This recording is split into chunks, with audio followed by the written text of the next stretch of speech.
Today I want to talk about the pettiest side of feminism. Words. Yes, feminists of recent years have not only become word police, but have also become word venters. Words like manspreading and mansplaining are new feminist terms created to complain about and silence men in the pettiest possible way. And while those words are perfect examples of this pettiness, you may have gathered by the title of the video that they are not the focus of my man-ire today. No, today I want to talk about the pettiest of the petty. The argument that many a debate with Twitter feminists will devolve to. Words are too gendered. Yes, as I was eating my morning yogurt watching the news, the anchor was talking about our new president, Hillary Clinton. Yes, in case you didn't know, she's already been elected, per the media. In this segment, she said a word. The single most hated word that was ever created by the evil patriarchy. She said, history. I almost vomited my yogurt all over myself. But thankfully, she corrected herself a moment later to the proper non-sexist term. Her story. Because the word history clearly meant his story. Right? I mean, there's only one S in it, so I guess it could only actually be either his Tory or high story. So technically the word should be her Tory, right? Except pronounced more like her Tory. But that's just semantics. Evil, white, sexist men created it. Sure, we do pronounce it his-tory, not his-tory, but again, that's just whatever. The argument doesn't stop there. Next they turn to the word human.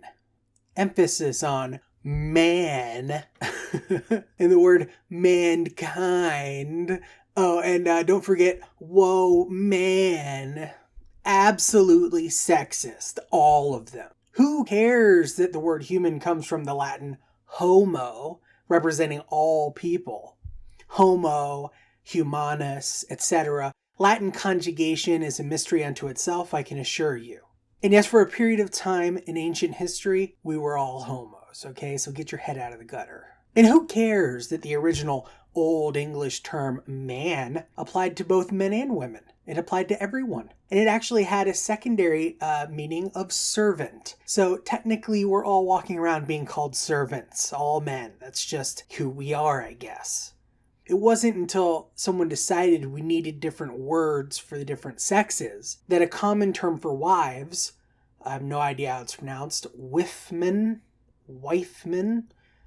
W-I-F-M-A-N, was adjusted to fit the need for women. And during that time, women were actually called queen, if you can believe it. But I'm guessing when the first actual queen sat in power, she didn't want to share her title with all the lowly loser common ladies. So it became used strictly for royalty.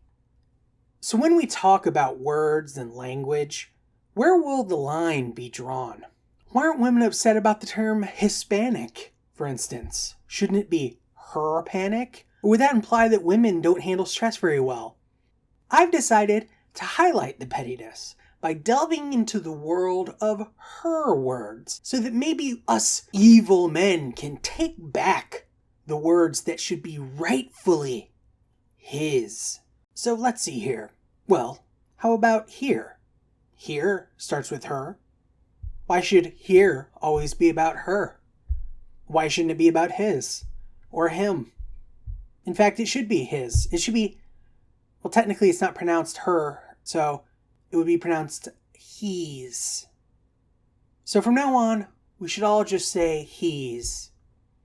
Where are you? Well, I'm right, he's. Yeah, personally, it sounds better. Personally, I like it better. Let's see what else we got. Herb. Why do women get herb? Why is herb a female thing? I don't personally think, is this some sort of a sexist implication that women only cook with herbs? I think that's totally wrong. Let's take it back, guys. It's now HISB. That's right. Cooking with some HISBs. Some HISBs. Are you a HISBologist? Neville Longbottom was. He's the best HISBologist there is. What else? HERMIT. Women are never alone. Us men, especially these days, we're alone all the time. Should be HISMIT. I was a HISMIT for years. HERALD. Not the name Herald, dummy. Like, my lord, the herald hath arrived to deliver thine message. Women never delivered messages back in those days. Men totally had that. Should be hizzled. Hizzled.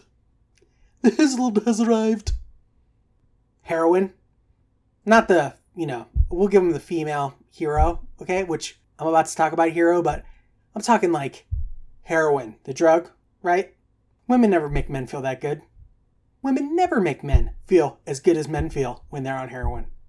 Should be his ruin. That's right. From now on, his ruin. We have an epidemic. A his ruin epidemic, guys.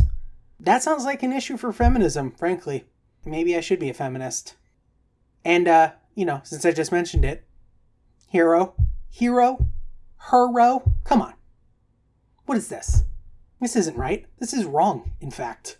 It should be a hizzo. That's right. A hizzo. Super hizzo.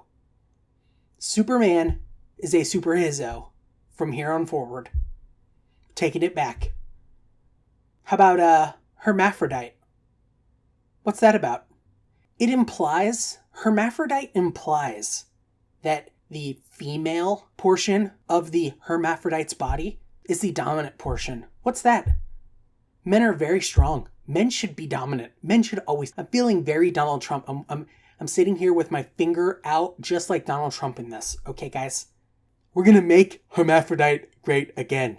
Terrible impression. But from now on, it's going to be hismaphrodite. That's right. It's a hismaphrodite. I know it's rare, but whenever you see one, you make sure you let them know. Hereditary. Passed down from generation to generation. Technically, women are the mothers, so everything gets passed down. But, personally, it feels very gendered to me. Why isn't it his hereditary? Or his hereditary. Sorry, I almost did what they do, right? Her story. His hereditary. Why isn't it his hereditary? I think my brown hair is very hereditary, personally. Herpes. They can keep herpes. Hernia, though. Men breaking their back. Men lifting the heaviest things in their jobs. And then they get a hernia. A hernia, really? I don't think so. They get a hisnia. Always. Every time. Hercules. Great, heroic male hero. Good way to feminize it. Your toxic femininity. Making it Hercules. HISCULES, right?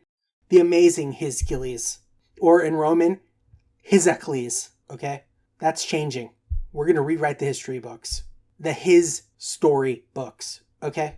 Yeah, 2 S's, but with a little dash, so you're not confused.